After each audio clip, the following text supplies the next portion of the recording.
And we are live and on the air. And I'm Ed Dyer from the great state of Connecticut in the US of A. Joining me shortly, hopefully, be Pamela Taylor and her beautiful bouncing daughter, Chelsea, from Australia. Until they show up, we got tons of science stories to talk about. I mean, they're just buckets. I mean, the hard part of this particular hangout is knowing what not to include. I've got another technology story helping people, in this case, growing a 3D hip replacement. Kind of hip replacement using an individual stem cells. It's, I don't know what you would call it, more natural, if you will. They can put some antibiotics on it so that the inflammation problem might be less. Therefore, you may not need hip replacements periodically as you do now. I got a wonderful story about microbes. Humans got microbes. Well, so do butterflies.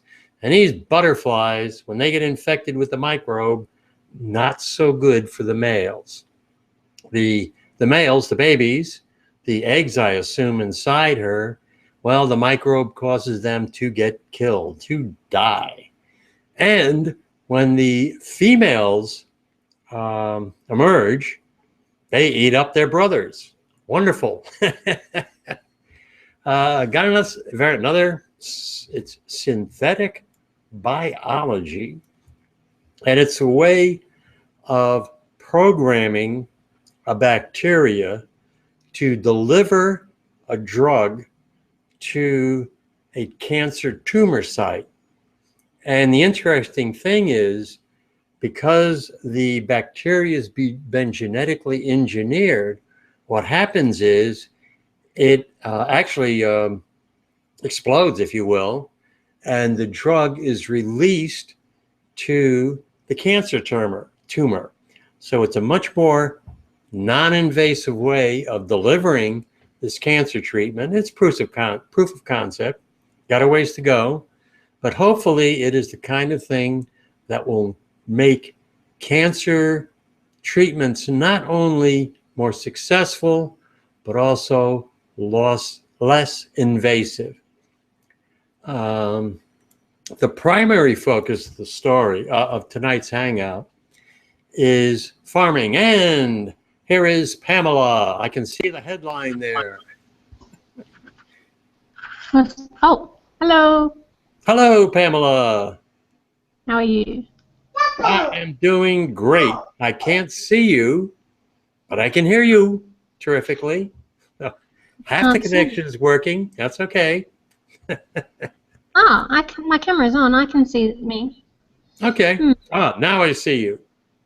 Okay. And I've just been going over the rundown, and the focus tonight of what I want to talk about is farming, believe it or not. Farming in the US of A. And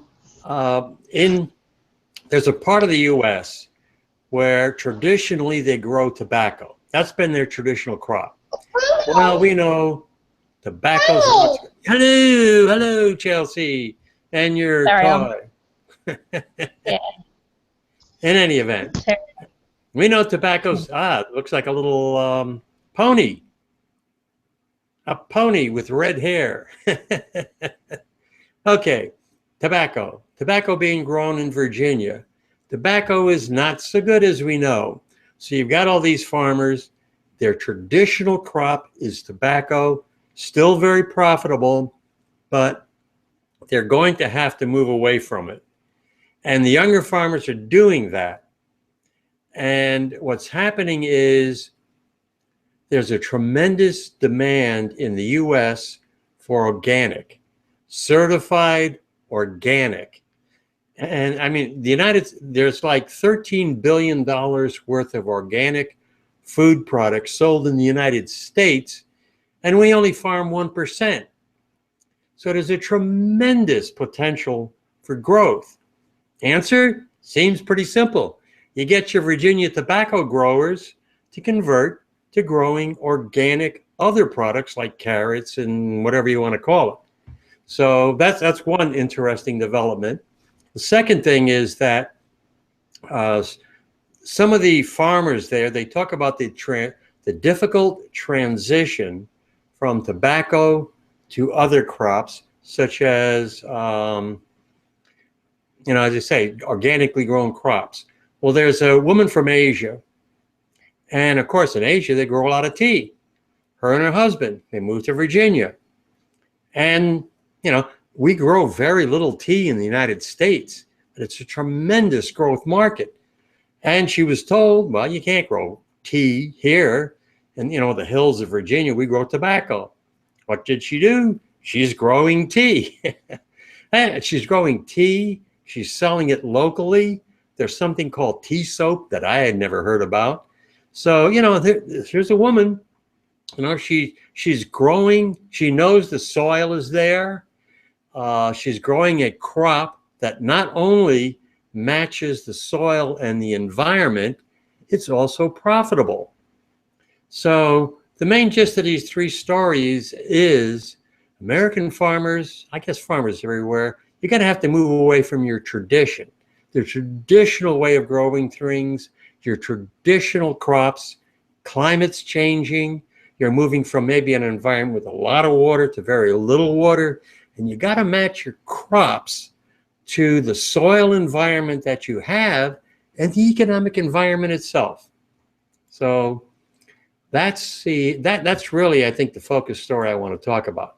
But I also want to start out with this is 3D photography. And you see it on Facebook from time to time. People post a picture where you can actually move 360 degrees. You put your little icon, your cursor or whatever on, you can move around. That's amazing. And I saw, this is from the Smithsonian Institute, and they have one of these 3D pictures where you can get a 360 degree look at the Columbia Command Module. So I want to screen share that one for you. You can look at this amazing picture. There, you got it. There's YouTube here.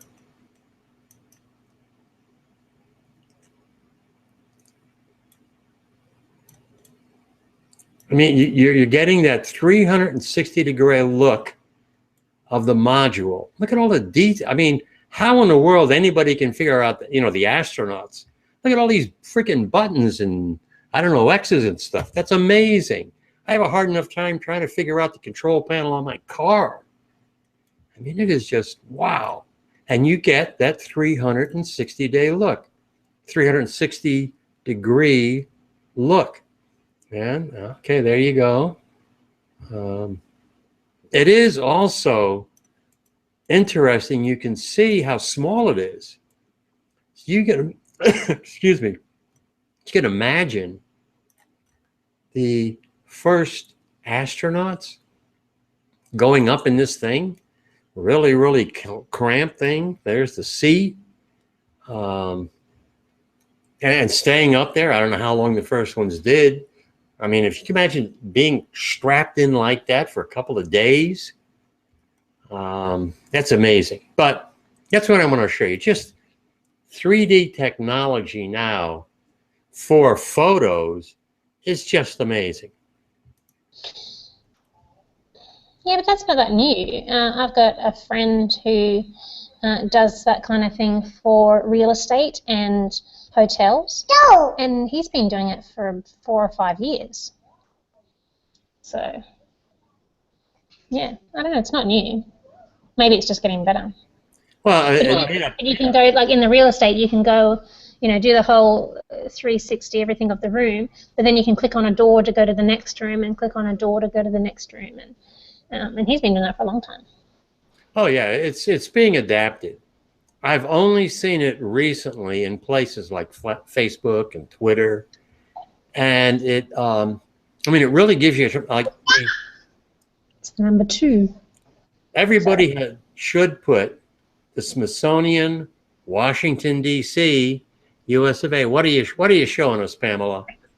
Chelsea just wanted to show you the number 2. That's all. 2. Yes, there's 2. Who's that? She has, there's 12. She has I don't know.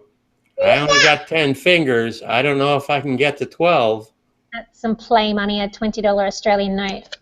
Sorry, she has about $750 worth of Australian, well, yeah, I mean, play money. It only costs $3. Sorry, continue on. What do we have to look at? The Smithsonian. And that's Topsy, yeah. Yeah, that's Topsy. Yeah, I can't see them all, sweetie. There you go, there's Topsy. Who's that? It's a kangaroo character, Topsy, from the TV show Bananas in Pajamas. Ooh, little feminine Topsy, got a pink dress. I want to see superhero Toxie. I want to see ninja Toxie. It's not that kind of show. Anyway, the Smithsonian, what was the website? It's the Smithsonian Institute, Washington, D.C. Actually, I haven't given you the links to all the stories, which I will take care of right now, Pamela. I got a bazillion of them. We're never going to get to all of them. Put it in the chat area just so you can click on the ones you want to. It's the first one. Now that was the Smithsonian Space Institute site. Oh, now I want to talk. I just saw a headline. I want to see the smell of a chicken wards off malaria mosquito. I got to know about that. That's a short story I just threw in there just for you, actually, and it is the last one. I threw it into other. Just got one little itty bitty page here. Now well, this is malaria. Oh, maybe it'll work with the dengue fever mosquito. I don't know. You know what you can do? Well, you have the netting, right? You got the netting to protect you. Yeah. Well, really worried. What you can do is you can just take chicken fat and just slather chicken fat all over you and Chelsea. That'll do the trick.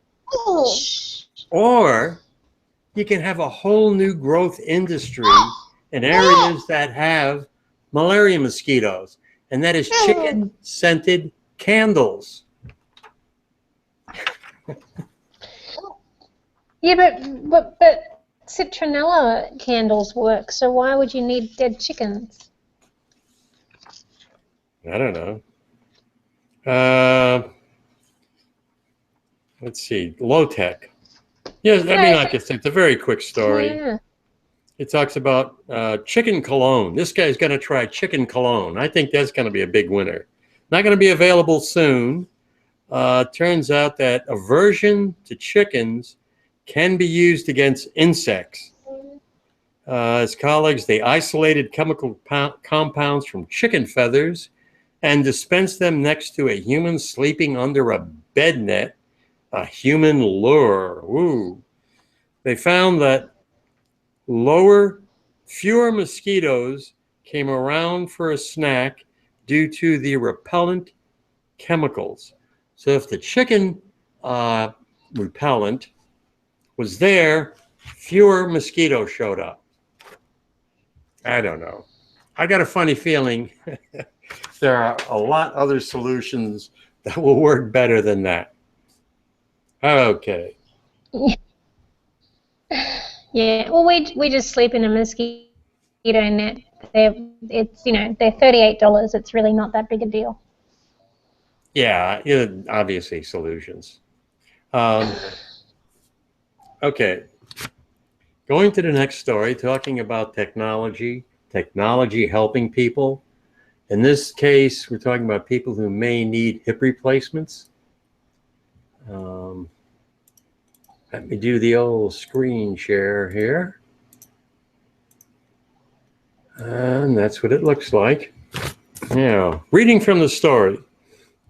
With a goal of treating worn, arthritic hips without extensive surgery, which is the key to replace them, scientists have programmed stem cells to grow new cartilage on a 3D template shaped like the ball of a hip joint, which you can see right there. Then using gene therapy, they've activated the new cartilage to release anti-inflammation molecules to help fend off a return of arthritis. So it's kind of a two-punch system there. Replacing a failed prosthetic joint is difficult surgery. And this is Farshad Julik of Washington University. We've developed a way to resurface an arthritic joint using a patient's own stem cells to grow new cartilage, and combined with gene therapy to release anti-inflammatory molecules to keep arthritis at bay. And they used biodegradable synthetic scaffold. The scaffold is molded into the precise shape of a patient's joint. It's then covered with cartilage made from the patient's own stem cells taken from fat beneath the skin. The scaffold can then be implanted onto the surface of an arthritic hip. Resurfacing the hip joint with living tissue is designed to ease arthritic pain and delay or even eliminate the need for joint replacement surgery. And additionally, by inserting a gene into the newly grown cartilage and activating it with a drug, the gene can orchestrate the release of anti-inflammatory molecules to fight a return of arthritis. The gene therapy is important because when levels of inflammation molecules rise in a joint, the cartilage is destroyed and, of course, pain increases.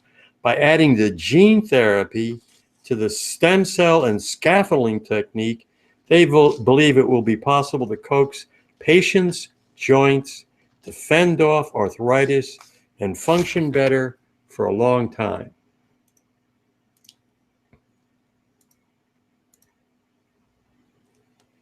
Okay, here we go. And particularly people in my age bracket, and I know two women that had hip replacement, and neither one did work 100%. And with one of the women, I don't know what happened, but the joint kept popping out. She had to keep going on for surgery. And hip, once your hip goes, when you get older like that, it can really limit your mobility, and people can develop psychological problems as well. So something like this would really, really help. Yeah, I did aged care nursing for about 6 years, and the hip, if you break your hip, a lot of the time you're gone, and it's not even because of the hip. It's because you're laying still for so long that you get pneumonia, and that kills you. Or if you have a little bit of dementia, and you've got to lay still without a lot of interaction and a lot of stimulation, by the time they're out of traction, and not traction, but they have the pillow between their legs to hold them in the position while it all heals and everything. By the time you're going home or back to your facility, your mind is gone. So it's if you have anything like that at all, just a little bit, it's the end of you. Unless you've got people, family members who come and help you with your physio every day and keep your mind active, so that you're you're not missing out on what you would normally be doing. And because hospital staff, they don't have enough staff to give you the kind of stimulation that you require to stay on top of things. So unless you've got family members who can come and help you with that, breaking your hip is the least of your worries. Sadly. Okay. Yeah. So the thing is, if they're improving what they do for broken hips, which could mean a faster recovery, then you have less chance of completely losing your mind or getting pneumonia. So that's good.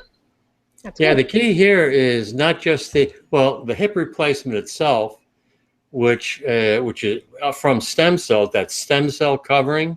So I assume that makes it better lubrication, but it's that gene therapy, the release of that gene therapy that can lower inflammation. And hello is Mike. Michael Jobin in the chat room has joined us. Hello. Look at that, yeah. That's the thing. The key, increasingly replacing hips, knees, anything like that. The surgery itself is getting better, and the functionality of the replaced joint is way better. And if you can add something like gene therapy to keep the inflammation down, boy, that'd be fantastic.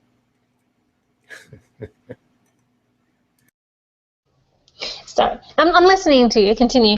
Chelsea just wants to share all these. I got a lot of flashcards the other day for numbers, letters, shapes, colours, that kind of thing. So she's quite excited. Yeah. Guinea pig, yeah. I know. Yeah. Yeah, I went and spent about $50 in the store on a bunch of little educational toys and things for her, and then we went. So that was the department store. Then we went to the grocery store, get some groceries, and on the way through the checkout, they were giving away these free little money boxes. They obviously got them on promotion, and they were just handing them out to kids just to get rid of them. And so that's what she liked best, the free little money box. After I just spent $50 on all this stuff. Anyway.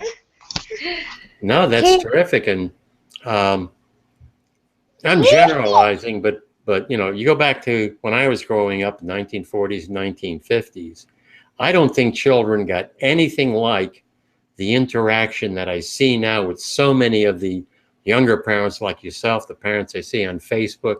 What did I do? I went outside, kicked the kid outside, let him run around the neighborhood. Okay, that's nice, but you're not getting that educational interaction or anything at all like that, like now. So I think that's really, really great. Well, she's using my iPad. She's 2 years and 3 months old, and she knows how to use the iPad.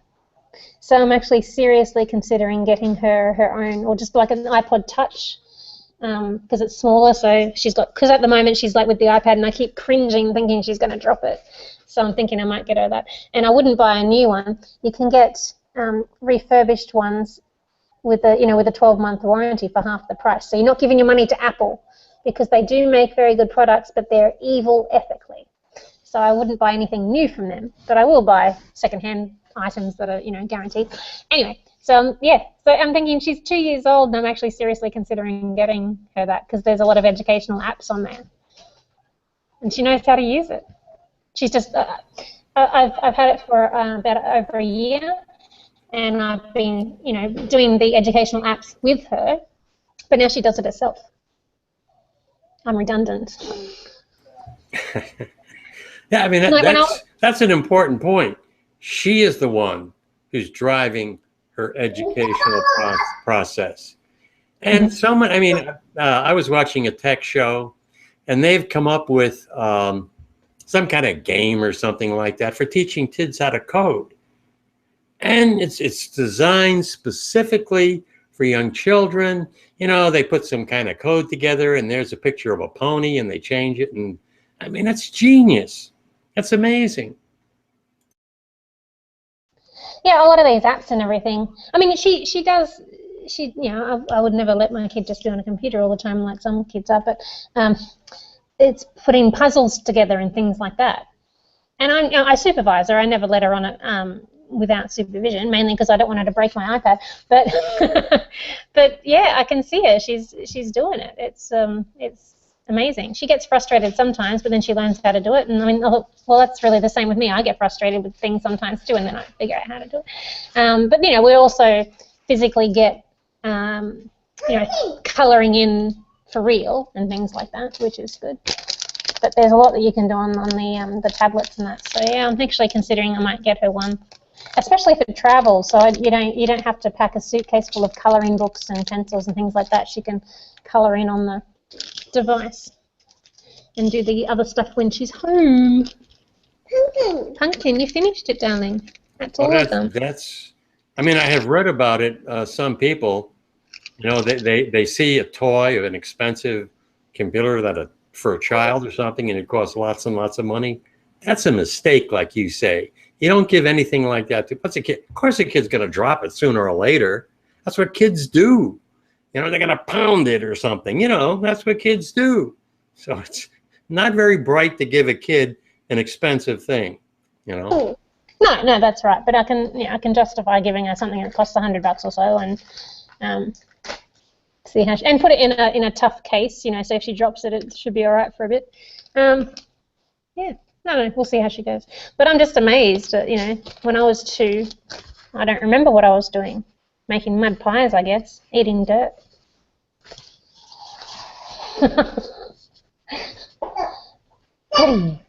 What are you doing? Yeah. Okay, my next story, and this I think maybe you can help me with. It's talking about the Zika virus. That's story number 3. And let me do the old screen share so you don't have to look at my head, my bald head. Now there's a diagram. Nah, doesn't really blow up very good. Okay. But reading from the story, Zika virus can infect numerous cell types in the human placenta and something called the amniotic, AMNIOTIC sac. How do you pronounce that, Pamela? Amniotic? Amniotic. Amniotic. Okay, the amniotic sac. And this is according to researchers at the University of San Francisco and UC Berkeley. And they wrote a paper. Now, the virus travels from a pregnant woman to its virus and a drug that may help block it. Now, the virus has 2 potential routes to developing fetus. A placental route established in the first trimester and a route across the sac. Already forgot how to pronounce it. And only becomes available in the amniotic sac. Amniotic sac that becomes available in the second trimester. The study of human tissue in the laboratory found that an older generation antibiotic called duramycin blocked the virus from replicating cells that are thought to transmit it along both routes. And this duramycin, it's an antibiotic that bacteria produce to fight off other bacteria. It's commonly used in animals and is in clinical trials for people with cystic fibrosis. Recent studies have shown it to be effective in a cell culture experiment against dengue and also West Nile virus, as well as Zika. Our paper shows that this duramycin efficiently blocks infection of numerous placental cell types and intact first trimester human placental tissue by strains of Zika. This is Eva Harris. This indicates that dimericin or other similar drugs can effectively reduce or prevent transmission of Zika virus from mother to fetus across both potential routes.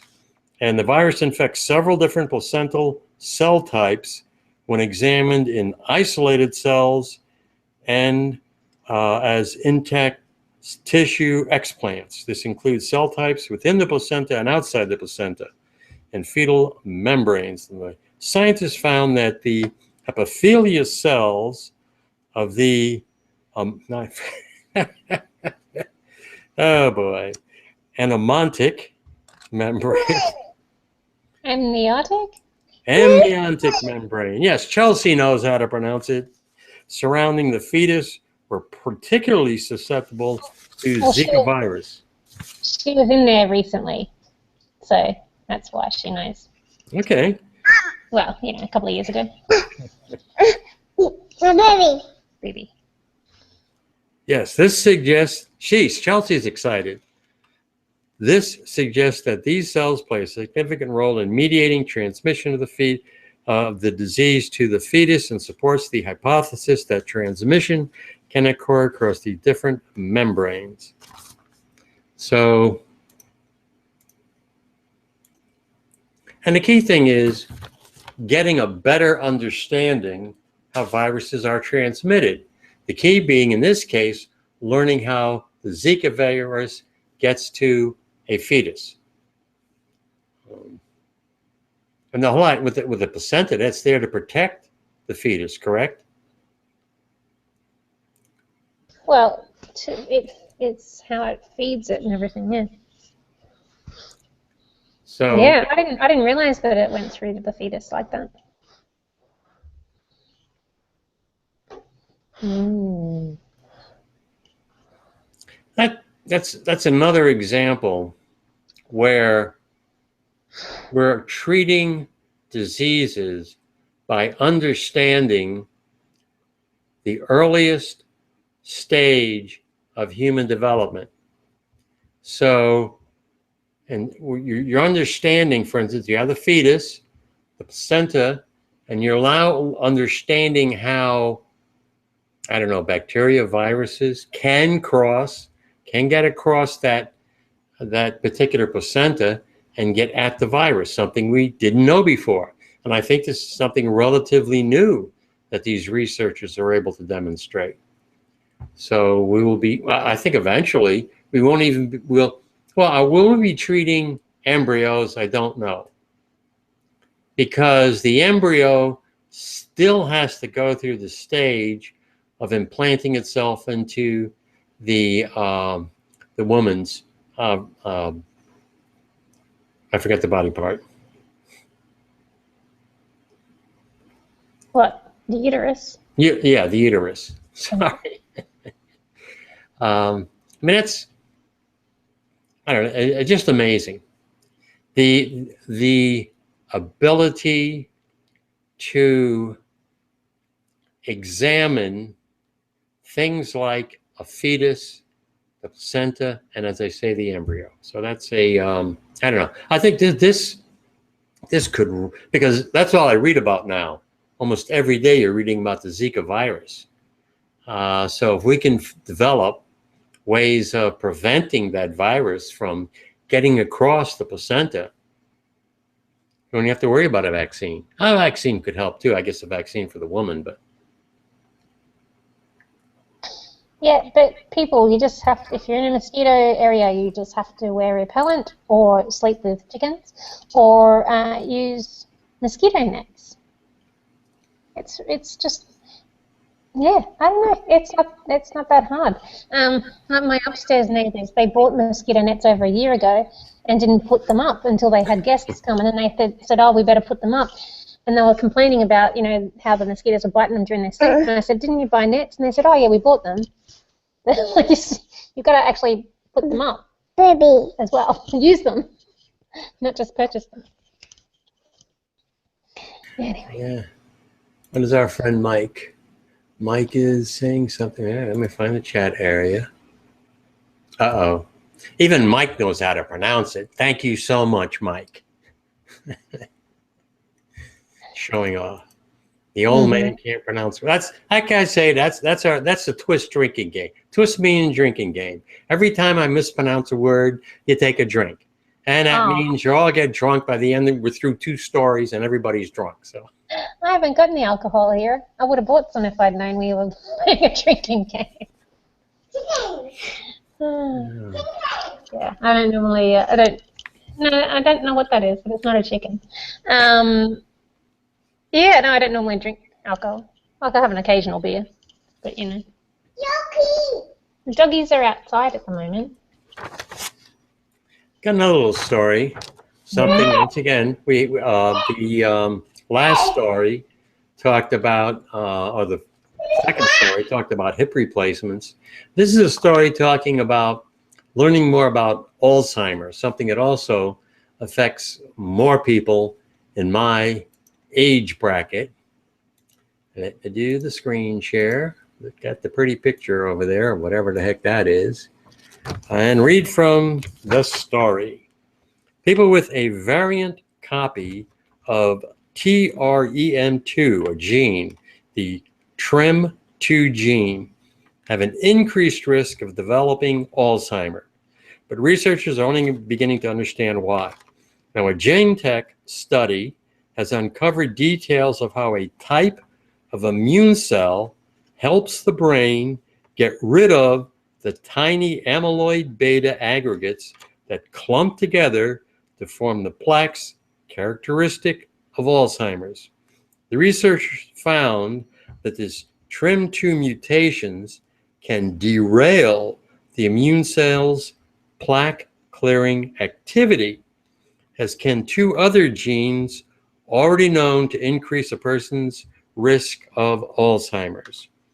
In healthy people, immune cells called microglia patrol the brain, surrounding and engulfing potential threats.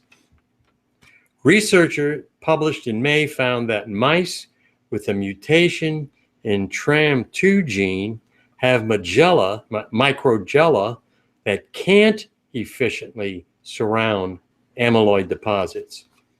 Scientists knew that the TREM2 gene codes for a receptor protein located on the surface of the microglia.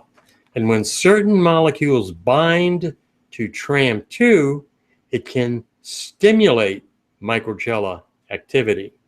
Researcher's name is CHEND, Ching, and they ran something called an unbiased protein microarray screen of 1,559 extracellular proteins to see which one might bind and interact with TREM2. They discovered a group, one including low-density lipoprotein and two other, it says Apollo proteins, APOL lipoproteins, something called APOE and APOJ, which are also associated with Alzheimer's. And these proteins float around in the blood, and their purpose is to carry cholesterol or lipids from one cell to another. And we all know that because LDL is associated with high cholesterol and increased risk of cardiovascular disease. These lipoproteins also exist in the brain, but their function there was less understood. Now, they used cells purified from the mice, which I am assuming didn't go too well for the mice. The researchers explored how microglia react to amyloid aggregates in different conditions. The team found that the microglia could engulf amyloid aggregates much more efficiently in the presence of LDL and APOJ, because these lipoproteins formed complexes with the amyloid beta aggregates. And the uptake was that this liptoid amyloid beta complex by complexes microglia dependent on TREM2.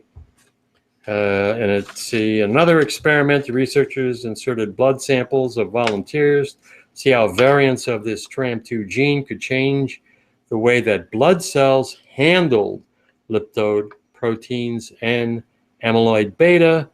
Well, they couldn't get the microglia from volunteers. They could test the TREM2 found in the surface of macrophages. They found that macrophages from people carrying TREM2 variants associated with Alzheimer's had a diminished ability to engulf lipid amyloid beta complexes. And they found that it only takes one variant of this TREM2 gene to impair this ability. So what they're doing, once again, is discovering the mechanism, perhaps, by which these aggregates collect on the brain or don't collect on the brain, because the brain has a mechanism for getting rid of them. And what these researchers hopefully have found is a way of inducing the brain's natural mechanism to become better at removing these plaques as we age.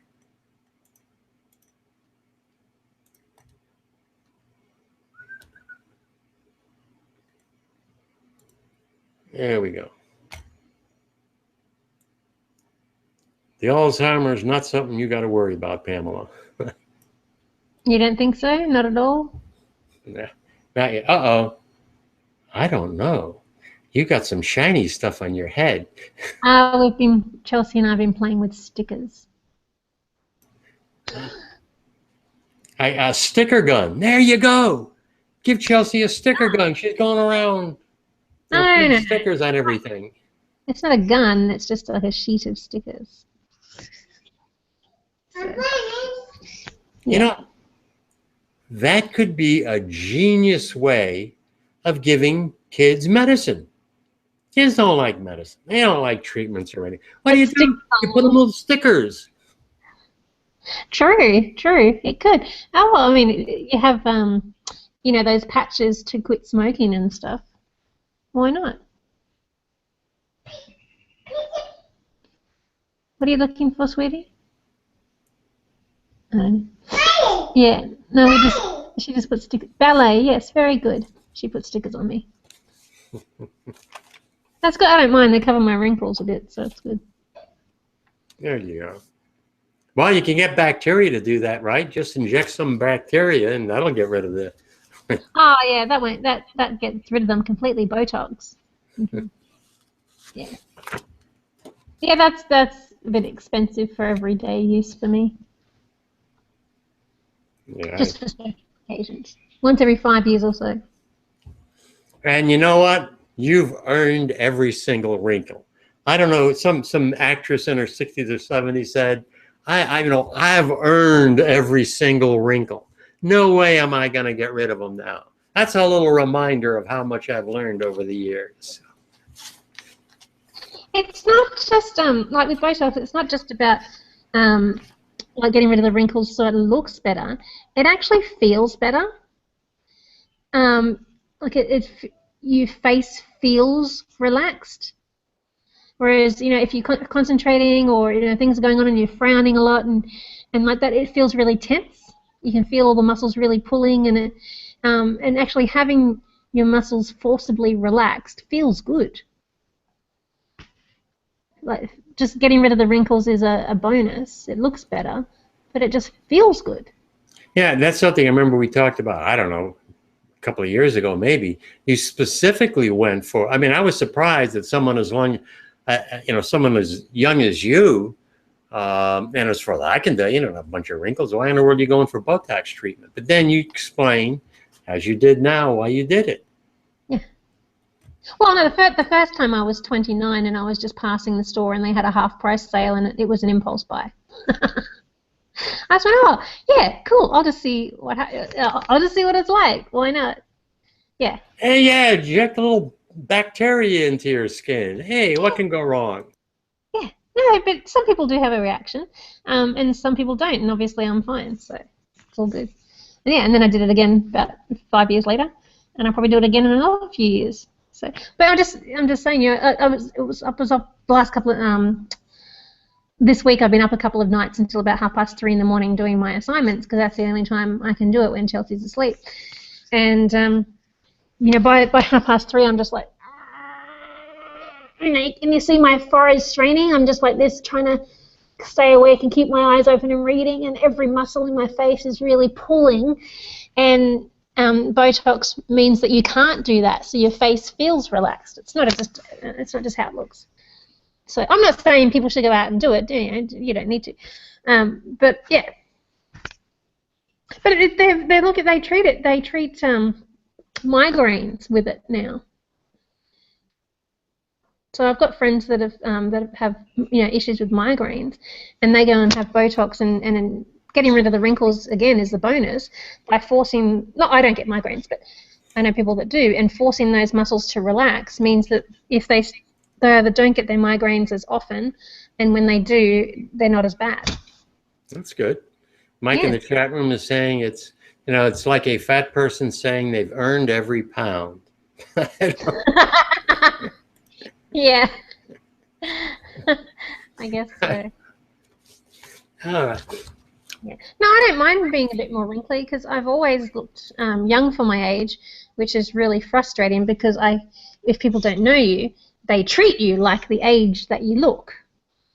And, you know, I feel like I've earned a bit, you know, better treatment than that, so I don't like, you know, being treated like a young person. I mean, I haven't been asked for ID for alcohol since I was, I must have been 31 and a bit, nearly 32. And I just remember how insulted I felt because I went across the road, like from my house to to the shop. So I didn't take my ID with me or anything. I just took a $20 note because I was just buying one thing. And the guy wouldn't let me buy it until I came back with my ID. It was really humiliating. And then I came back with my ID, and he saw that I was telling the truth, and then he felt really bad. So it's a good thing not to be asked anymore. I'm just like, you're asking me for ID? I'm 31. It's ridiculous. I know women friends who would kill for if somebody said they were much younger than what they look like. But it's not just how you look. I mean, I don't hold myself. That's a badge of honor, I think, for I don't know about guys, but probably even for guys too. Hey, I got carded. Whoa. But you're being told that you look like a child. I am a woman. I don't hold myself the way a 17-year-old, because you can buy alcohol at 18 here. So I don't walk like a 17-year-old. I find it insulting that he thought I was young. Anyway, so I'm also short. That's a lot of it too, I think. Now there's a reason. I mean, you're short, so what the heck? So you look younger when you're shorter, I think too. So now that my face is catching up to me a bit, the wrinkles, I don't get asked anymore. That's Justin's solution to the overpopulation problem. Yeah. Everybody needs to get shorter. Yeah. No, but you know what? I think people are just like, I don't think it would make a difference to the food consumption. I think fat people would just be twice as fat if they were shorter. I'll tell you what does. It's each generation, at least in the United States where food is available, getting bigger, bigger, bigger. I mean, I was in high school 1950s, 1960, and at the time I was 5'10". Now I'm only down to 5'9". But at 5'10", I was at least average. And I had aunts saying, "Ooh, look how tall you are." Now I'd be a shrimp. I look at the kids, I like the guys playing football. They look like freaking giants. I don't think 5'10's a shrimp. I think 5'10's still average. I don't know what the average is, but I got to tell you, I look at the high school kids, men and the girls. When I was growing up, a girl 6 feet tall would be, it would be hard for her to get dates because she was so tall. Now, I mean, there's tons of women and tons of young girls walking around that are 5'10", 6 feet tall. So, I mean, it's just better nutrition, more food available. That's a reflection on weak men who feel like they need to dominate the woman physically, so that for them to reject a tall woman. I mean, why would a woman being tall be a problem otherwise? It used to, from what I remember, it used to be the dance, where you didn't want to dance with a girl who was taller than you were. That was it was just, it was stupid. I agree it was stupid, but that's the thing I can remember. You didn't want to dance with a girl that was taller than you. Because it makes you look shorter, and therefore, if you're worried about that, then you must be lacking confidence. That's what I think it must be. Oh, it's culture. It was the culture of the time that has obviously changed. In fact, now many of your supermodels, they look for the supermodels who are taller. That's an advantage, something to look for in supermodels now. Yeah, definitely. Yeah, I've got a niece, and in England at the moment, and she's only about, I haven't seen her for a while, but she's only about that much shorter than me apparently, and she's 9 years old. But her dad is something like 6'8", so she's going to be tall. Yeah, I'm going to get to a story I wanted to talk about. It's really relevant to today, and we're talking about society. And we're talking about the evolution of society. And this is a study looking at hunter-gatherer societies. Now, the conclusion is the more the people in a society share resources, the more stable society is. The less people in a social group share resources, the more unstable a society is. Now, that's logical, you would think. I mean, that's almost, a no-brainer.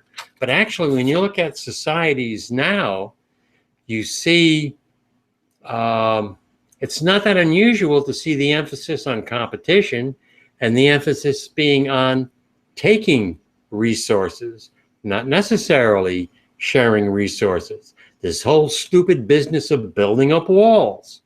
So, let's build a wall between Mexico and the United States. That's first of all, studies like this show it's much better if the United States and Mexico share resources. The first thing it would do is dramatically decrease the situation where a lot of Mexicans and people from Central America feel they can't get the jobs where they are, they have to move north. Well, if you are sharing resources, number one, also it means that I'm sure the Mexican market would be a terrific market for a lot of American companies, American farmers. Yeah, American farmers. They can't get, Americans to do some of the hard labor, such as picking up lettuce and stuff like that. So, what are they going to do? What you need some kind of an organization that coordinates. Okay, farmers, the people, the Mexicans are perfectly willing to do that hard job.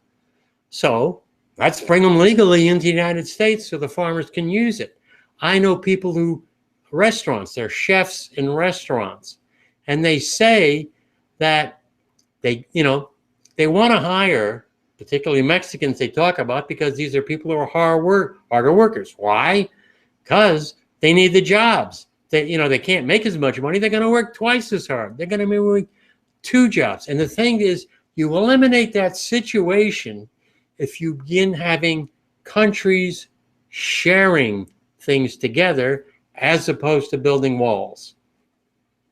That's my rant. And I think that's really important that we learn how to share. Now in particular, we're in that political environment. We're in that political environment where the people in the United Kingdom, well, they're English people really, who, they didn't want to, they want to basically build that wall. They don't want the immigrants coming in. That was the biggest percentage of people who voted to leave the economic union was because they didn't want to lose their sovereignty. Australia, you got the same kind of talk with the Australian government. Yeah, and the English have invaded, 90% of the planet? That's why you're in the USA and I'm in Australia, because the English invaded these countries. But they want to keep immigrants out now. They are the immigrants.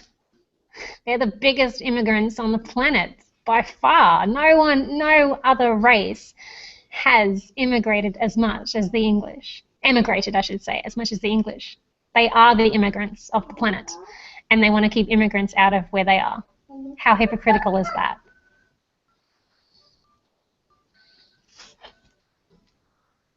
But Australia, we've got some issues going on at the moment. You find out who your racist friends are when things like this happen. Yeah, I want to say we got another person in the chat room, WI Guy. I want to give him a link to the YouTubes. He can join us if he wants to.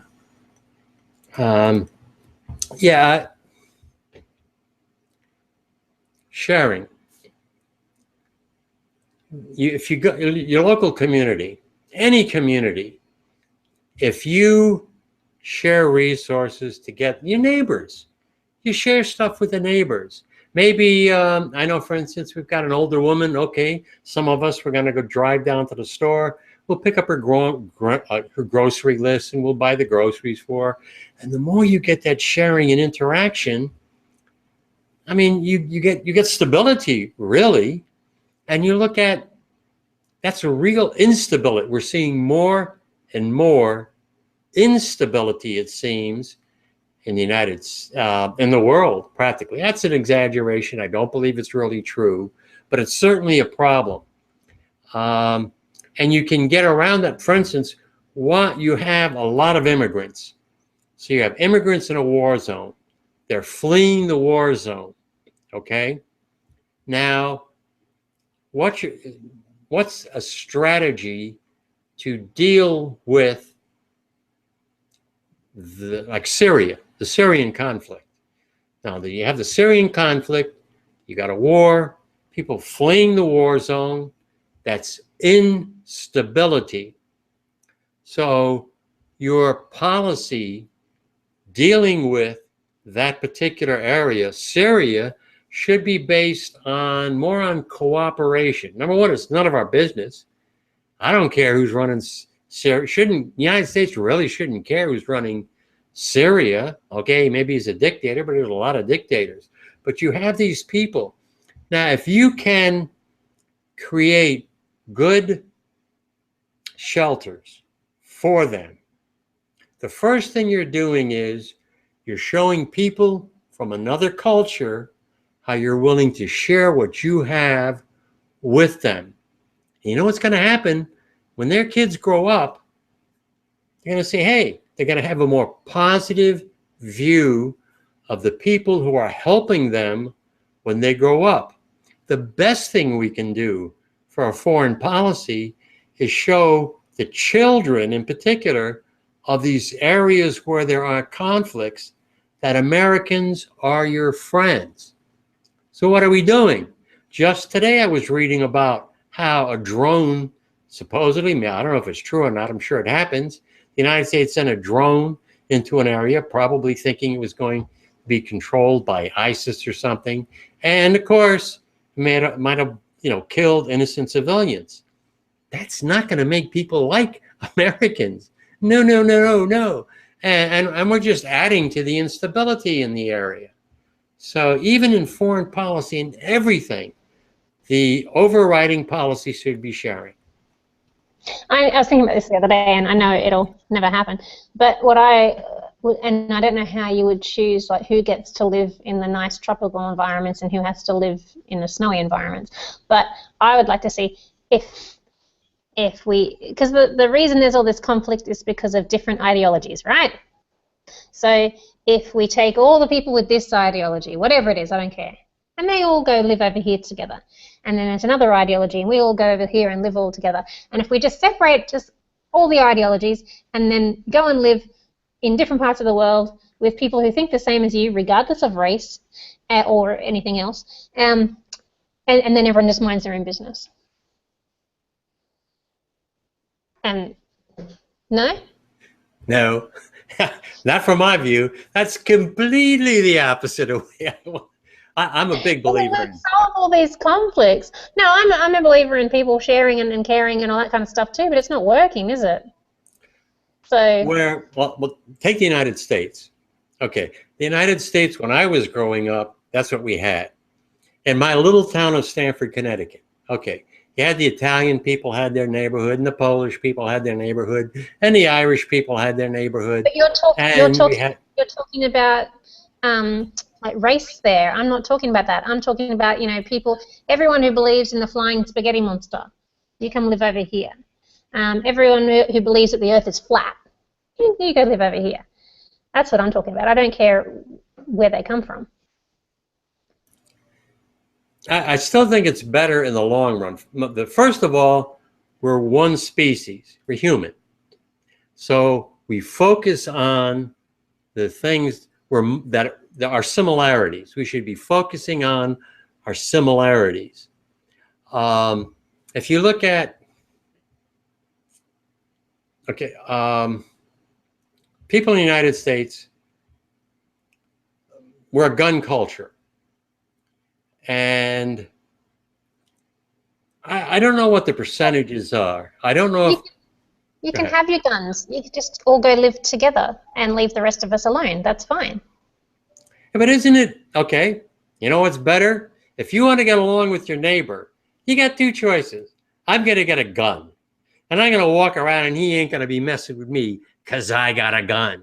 Or, you know what you can do? You can get yourself a little baked salad or cake or something and walk over, knock on the door. Here, neighbor, here's a piece of cake. You're going to get along better, and you're going to have a stable community. Sharing. That's the underlying principle. Yeah, so everyone who thinks like that, Ed, we all go live together. And the people who want to walk around with a gun and threaten their neighbours to stay out of their property and all that, they can all go live together. You know what's going to happen, Pamela? All them people with guns are going to come over to our neighborhood and say, give me what you got. That's the thing. Everyone just minds their own business. We all just live in our own corners of the world. Whether it's flat or round, doesn't matter. It's round. And, yeah, and just mind their own business. And this is your share of the resources, and this is your share of the resources, because I agree that everyone should be, getting along and everything, but, I just don't see it's going to happen. I've been really shocked the last week or so. This is what happened in Australia. I've never seen, I don't even know who this person is. I'm not even going to say her name to give her publicity here, but some chick, apparently she's on Dancing with the Stars, right, has said that we should stop Muslim immigration altogether for now or something. And not just refugees, but all Muslims. She doesn't want any more Muslims in Australia. And she's not a counter-terrorism professor or anything like that. She's a TV host or something like that on Dancing with the Stars. Okay, these are her credentials. And do you know how many people are agreeing with her? I've deleted so many people. I've just gone, wow, I have nothing to say to these people, so I've deleted them from my social network. What? So if all these people that I've known for 20, 30 years never realised that they were scumbags, yeah, I just don't want to share soil with these people anymore. They can all go and live together and be hateful and racist. That's fine. Go over there and do it. Leave me alone. That's what I think. Because I don't think there's any convincing some people. I'm sorry, I'm feeling really cynical at the moment. I've been really shocked to see the hatred coming out of my community. I saw that kind of hatred. Well, we all have. We've all seen that kind of hatred. American society, that was the accepted thing. And how are you ever going to treat someone of a different race, different culture, different religion if you never interact with them? So what happened? That's where you get your stereotypes. You believe the stereotype. Them black people, boy, they just like to dance and sing, but they're not, they're really not too bright. Now that's, how could anybody think like that? And they can think like that because in the 1930s, 40s, and 50s, that's the way society was. Where did you see African Americans? They are running the elevators. You didn't see them running companies. Well, that's because of the culture. And if you went to a dance, I can remember 1950s, and I was this is why I'm a promoter of integration. I was in an integrated school, but they had the square dancing. What did they do with the square dancing?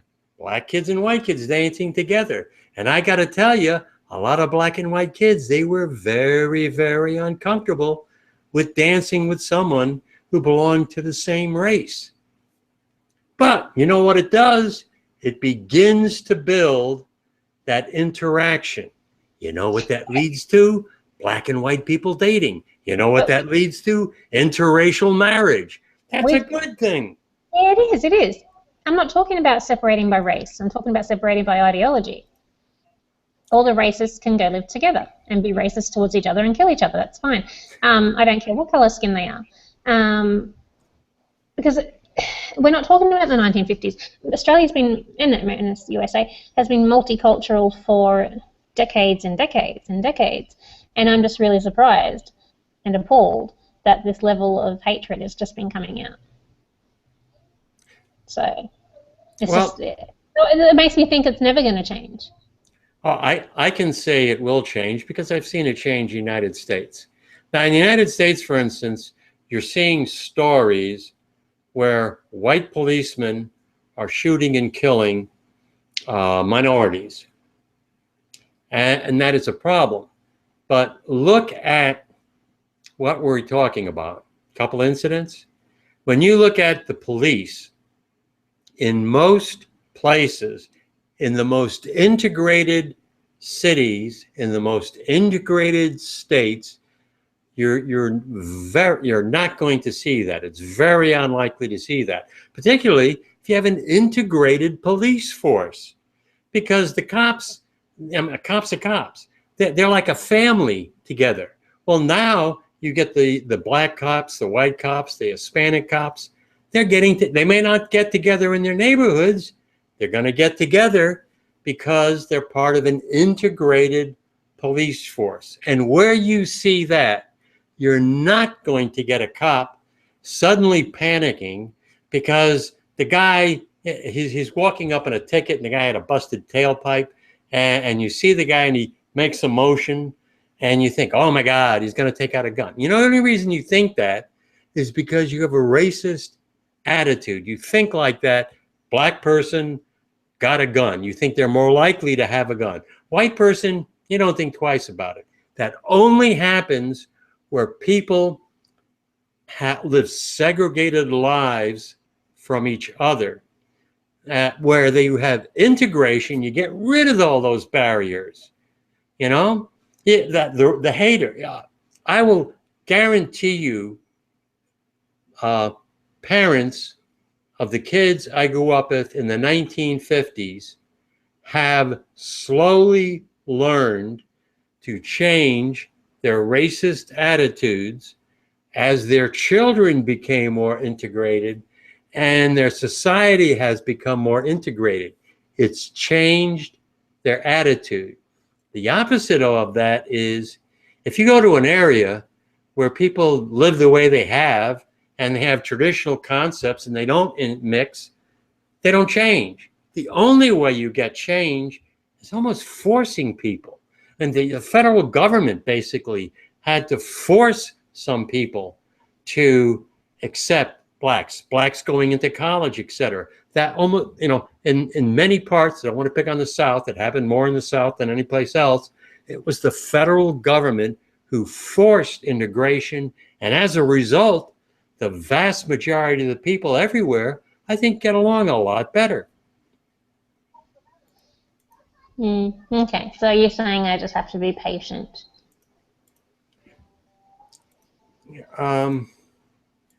You reckon it will definitely get better? We just have to be patient. It's going to get better, then it'll get a little worse, then it'll get better, then it'll get a little worse. I mean, that's the way it is. You're always going to have some problem. You know, you're never going to have people live in some, you know, beautiful hippy-dippy world where everybody holds hands and sings Kumbaya. That's not going to happen. But what can happen is we can reduce, I'm not talking about eliminating racism, never going to get rid of it, but we can reduce the frequency at which it happens. We can reduce the number of racists living in a culture. For instance, if you take these immigrants, you take these people in Syria that are fleeing Syria. Okay, a lot of Americans saying, man, we don't want them Muslims. Man, they're just a bunch of terrorists. Okay, let's just say we do create these shelters and these camps. We take in these people. And you do it in communities initially that volunteer to have it. Maybe you give them an economic incentive. And then you're going to have the community interacting with these Muslims. Well, you know what? There's like, I don't know, 4 or 5 million Muslims in the United States interacting with people. I can remember, we talked about it a couple of weeks ago.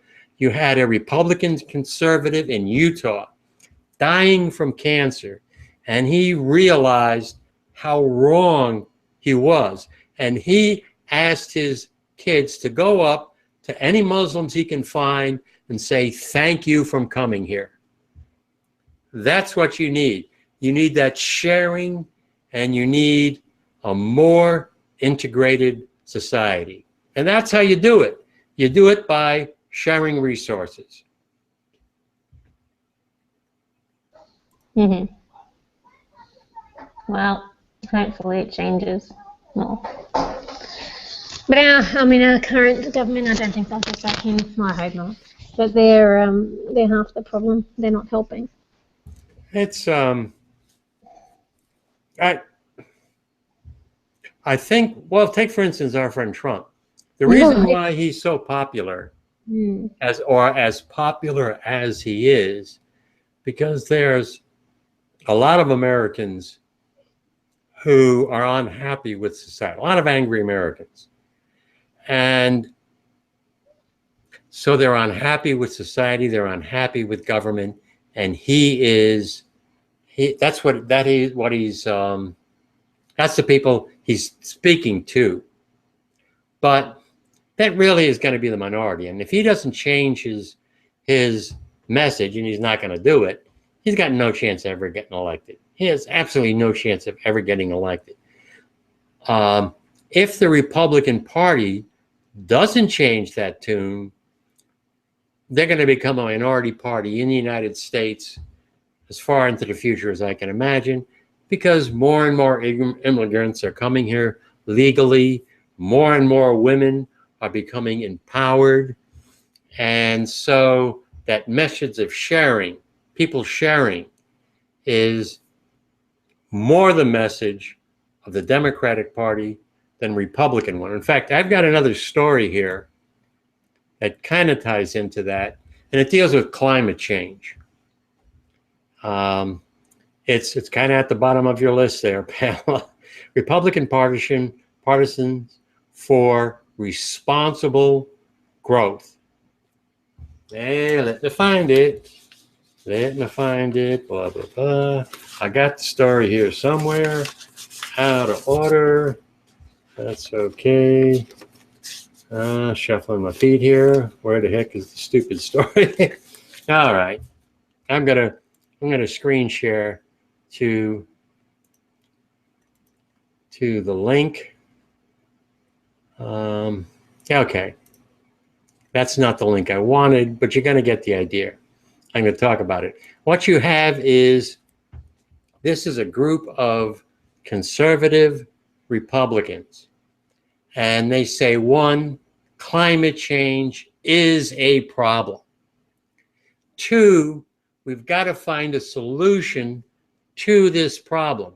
These are conservative Republicans who understand that, yes, we've got to do something about climate change. Let me see again, these are conservative. It's time for policies that boost the economy, encourage domestic investment, and mitigate the risk of climate change. Climate change is a clear and present threat to the environment, our health, national security, and economic prosperity. Right now, funding a solution is stymied by partisan policies on both sides of the aisle. We need a climate policy that can win bipartisan support and encourage global action. It should create long-term economic incentives to capitalize on American innovation, protecting manufacturers' competitiveness, the possibility of free marketplace, etc., and a real aggressive and effective action on climate change. So there you go. This is a Republican group, conservatives who understand the need to address climate change. You didn't have anything like that 10 years ago. You do now. Because, it becomes more and more obvious, and it's, science will win over people in the long run. Okay. I've said my pro-Republican piece.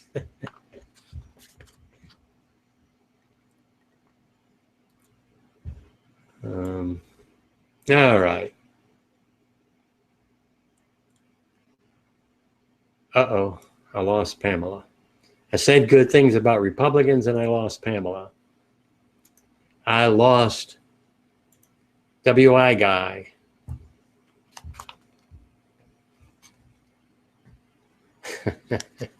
Okay. WI guy got upset because we started talking about politics and he fled. All right. Which I can understand. But the main thing is, and the main message is, there, again, sharing, there are Republicans that I can agree with. Bipartisanism is the only way we're going to be able to work together. So Republicans and Democrats, we got to interact more. We can't just make fun of each other or make fun of Trump and all this other sort of nonsense. Yeah, excuse me. We got to get down to issues, talk about issues, find common ground, and we can do that. Okay. Excuse me. What else we got? Oh, let's see. I got a story about interesting technology, smart threads. I don't really have that many stories left to go. If Pamela doesn't cut back, I think this might be the last one. Okay. We're talking about technology. We're talking about smart threads. And let me do the screen share with you. Okay. All right. Yeah, pretty neat.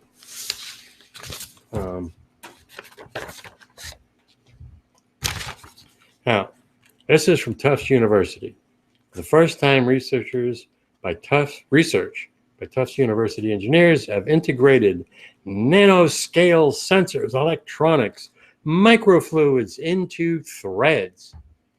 The research suggests that thread-based diagnostic platform could be an effective substrata for a new generation of implantable diagnostic devices and smart wearable systems. The researchers used a variety of conductive threads that were dipped in physical and chemical sensing compounds and connected to wireless electric circuitry to create a flexible platform that they sutured into tissues in rats as well as in vitro. The threads collected data. There's the genius part. The threads collected data on tissue health, pressure, stress, strain, temperature, pH, and glucose levels that can be used to determine such thing as how quickly is a wound healing, whether infection is emerging, or whether the body's chemistry is out of balance. You're talking about doing this with threads. The three-dimensional platform is able to conform to complex structures such as organ wounds, or orthopedic implants. More study is needed in this area. The ability to suture a thread-based diagnostic device intimately in a tissue or organ environment in 3 dimensions has a unique feature that is not available with other flexible diagnostic platforms. And this is Samara Sankansuel. She's the lead author on the study, and she works in the Nano Lab, Department of Electrical Engineering at Tufts University. We think thread-based devices could potentially be used as smart sutures for surgical implants, bandages, and there, you're monitoring the health of the wound. Up until now, the structure of substrata for implantable devices has essentially been 2-dimensional. They want to make it 3-dimensional. By contrast, thread is abundant. It's inexpensive, thin, and flexible, and can be easily manipulated into complex shapes. I don't know if I can. Now there's a picture. Thread pattern. There's your three-dimensional image of how it would work. So I think that's an interesting possibility, an interesting piece of technology. And back, still got my one viewer. Let me see if Pamela is saying anything. No, I think Pamela's been getting kicked out of the platforms, out of the Hangouts, I think on a fairly regular basis. Don't know why. Great to have her here. Had a lot of fun. Hope you all enjoyed the stories we talked about. I mean, like I said, there's so many really interesting stories about how science and technology is helping people, helping us all, helping people with disabilities, etc. And it's really, really getting hard to pick out all the most important stories. Hope you enjoyed the Hangout. Planning to have one next week. Also at this time, I have it late to help to make it better for people on the West Coast to join us. And maybe next week, Justin out in California can join us as well. Hope you enjoyed it. Hope I informed you, and see you next week.